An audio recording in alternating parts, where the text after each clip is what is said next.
বাইরে যাচ্ছি, তুমি কাছে লেট হয় না। হ্যাঁ দাদা, আজ 5 দিন যেখানে আসছি আর মুখ ওরাকে ফিরে যাচ্ছি, এত লাইন। আমি একজন রিক্সাওয়ালা, সারাদিন রিক্সা চালি, রিক্সা চালিয়ে গা তো পুরো কালো হয়ে যাচ্ছে। একটু এখানে এসে রোমান্স করবো তাও হচ্ছে না। ওই জন্য কালকে রিক্সার টায়ার বিক্রি করে অগ্রিম টাকা দিয়ে দিই। লাইন মোটামুটি আজকে ছাড়বো না, আমি সন করে চলে যাবো।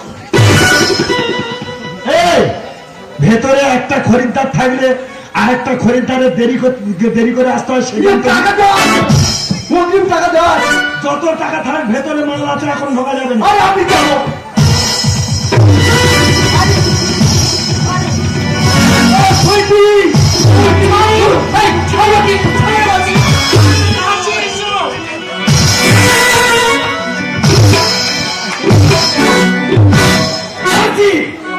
এগুলো কি হচ্ছে? তুমি কিছু দেখেছো? তুমি কি সেই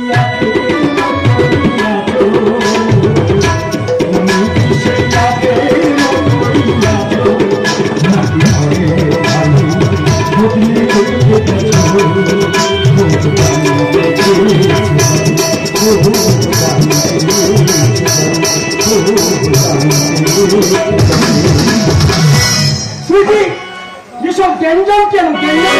আরে গ্যাঞ্জামকে হটিয়ে দাও, ভালো করে দাও। কাছে এসো।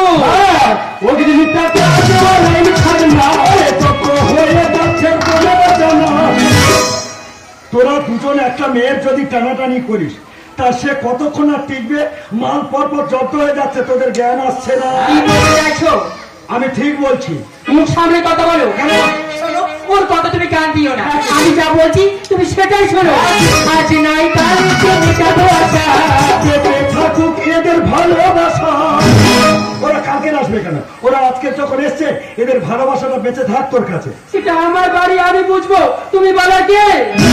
আরে অগ্নিমিত্রা ছাড়ে না।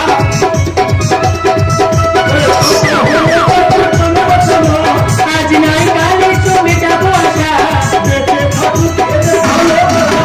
ভিড়ের মাঝে আমার লাইন থাকে না, ভিড়ের মাঝে আমার লাইন থাকে না। আমি তো বুঝি না। এই তোরা এখানে কেন ঢুকেছিস বল? এই তুই কি করিস? আমি রিক্সা চালাই। রিক্সা চালাই? হ্যাঁ। তা এখানে কেন এলি? আর এখানে তো আমি আসি সবসময়। তোর বাড়িতে কে কে আছে? আমার বাড়ি বাবা আছে, মা আছে, আমার স্ত্রী সন্তান আছে। ও, রিক্সা চালিয়ে কত টাকা ইনকাম হয়? 250-300 টাকা তো হয় প্রতিদিন। সেই টাকাগুলো এনে সব এখানে। আচ্ছা দিয়ে যা। শালা তোর লজ্জা করে না? কষ্ট করে রিক্সা টেনে যে পয়সাটা ইনকাম করিস, সেই পয়সাটা এই পতিতালয়ে দিয়ে যাস কেন? বৃদ্ধ বাবা মার হাতে তুলে দিতে পারিস না? হ্যাঁ, তুমি কি পেশা পাতক প্রশ্ন করছো? আমি প্রশ্ন করার লোক। আমি তোমার স্বামী। এটা তোমার স্বামী? হ্যাঁ, আমি ওর স্বামী। ঠিকই বলছি। উনি আমার স্বামী, হ্যাঁ, সত্যি বলছি উনি আমার স্বামী।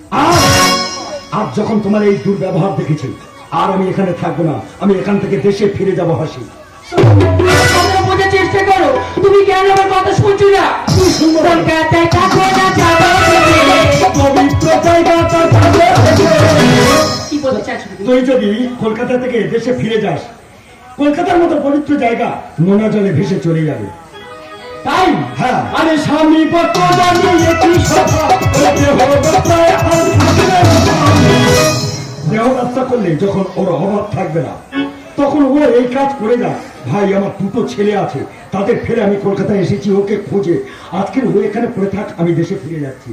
কলকাতায় থাকো না, যাবো পবিত্র জায়গাটা যাবে ভেসে। স্বামী কত জানিয়ে কি সভা, তখন বলি আমার জামা করো না, তখন বলি আমার জামা করো না। ক্ষমার কি আছে? ক্ষমা আমি তোমাকে অনেক আগে করে দিয়েছি। আমার দুটো বাচ্চা আছে, তাদের মুখ চেয়ে আমার দেশে ফিরে যেতে হবে। তবে ভাই, তোদের কাছে আমি হাত জোর করে অনুরোধ করবো, আগেও যা বলেছি এখনো তাই বলবো। তুই কষ্ট করে পয়সা ইনকাম করিস, সেই পয়সাটা তোর বাবা মায়ের হাতে তুলে দিবি। কোনোদিন এই অপবিত্র জায়গায় পয়সা ঢেলে দিয়ে যাবি না। সত্যি আজ থেকে তুমি আমার জ্ঞানের আলো দিকে দিয়েছো। সত্যি আমি ভুল জায়গায় আসছিলাম, কথা দিলাম আজ থেকে আমি এমন জায়গায় আসবো না। ছি ছি ছুঁয়েছি, ছি।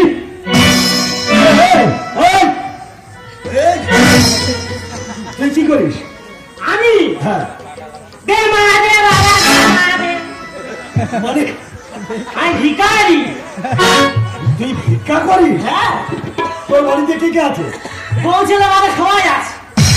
মানে বাবা মায়ের ভাই বোন সবাই আছে? হ্যাঁ, তারা কি করে? তারাও ভিক্ষা করে, ভিখারি।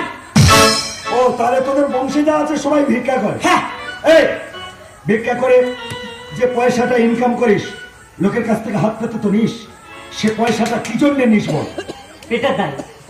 তাহলে পেটের দায়ে যদি সেই পয়সা নিস, আজকের এখানে কেন সেই পয়সাগুলো ঢেলে দিয়ে যাচ্ছিস?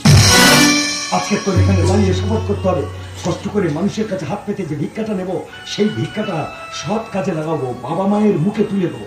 বল। সত্যি বাবু, তুমি আমার জ্ঞানের আলো খুলে দিয়েছো। আমি আর এ পথে জীবন আসবো না। ভিক্ষা করে যা কিছু হবে সবাই আমার বাবা মাকে তুলে দেবো। ঠিক ঠিক কথা দিচ্ছিস? কথা দিলাম। বেরো, বেরো, বেরো, বেরো। সত্যি হাসি, আমার গ্রামের সবাই তোমাকে খুব ভালো মেয়ে বলে জানতো, সবাই তোমাকে খুব ভালো বলতো। আজকে তুমি এত নিচু পথে নেমে গেলে হাসি। তুমি তুমি তোমার জায়গায় থাকো, আমি আমার জায়গায় ফিরে যাই হাসি। চেষ্টা করো, আমি যে ভুল করি, অন্ধ গলিতে হারিয়ে গেছি, তুমি আমার আলোর জগতে ফিরে নিয়ে এসেছো। তুমি যে আমার স্বামী, আমার দেবতা, ওই দেবতার মন্দির আমাকে আমাকে পূজারি করে নাও। রূপ এত সুন্দর তোমার